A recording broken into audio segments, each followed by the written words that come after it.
What's up, gang? Welcome back for our Metcon for Friday, September 25th. 4-time, 800-meter run, then 21 bent over rows. If you got a pull-up bar at home, you can do pull-ups. That's what we'll be doing in the gym. Then 21 goblet squats. Then you've got a 400-meter run, 15 reps of each of those movements. Then a 200-meter run and 9 reps of each of those movements. Intended stimulus for this today is kind of that 10 to 14 minute grinder, so that'll give you an estimate on what kind of pace to set. On those runs, things I want you to think about, we need to be efficient with our shoulders and make sure that we can breathe well, especially when we're holding that dumbbell for goblet squat, doing rows or pull-ups. So think about relaxing your shoulders while you run today. Also, try not to overstride. That's another big problem, especially when we're fatigued in the middle of a Metcon. Think about striking that foot directly beneath your hip and then pulling it off the ground quickly. So you want as little ground contact time with that foot as possible. A really easy cue to think about on that is just think fast, quiet feet. So it might feel like a little bit choppier step, but a lot of times that's going to be a more efficient run overall. So relax those shoulders, fast, quiet feet on that run today. On your bent over row, not a lot of reps for rows and squats today, 45 total, so you can go ahead and push the load a little bit more on these.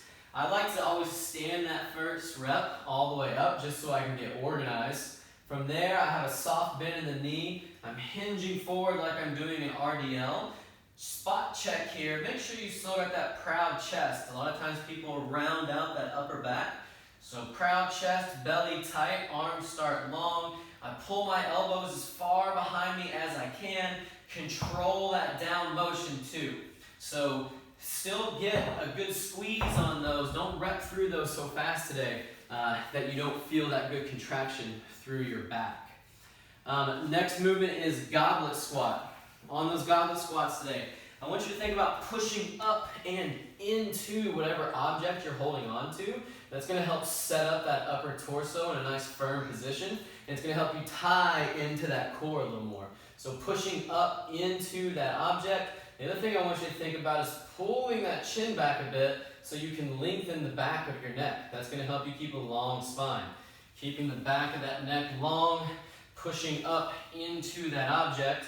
If you've got the ability to get that hip crease below the knee, go that deep, but don't get so deep that one, you're bottoming out, or two, we start to lose posture or our knees start to cave in. Make sure you can hold good positions. Stop yourself at whatever that height is for you.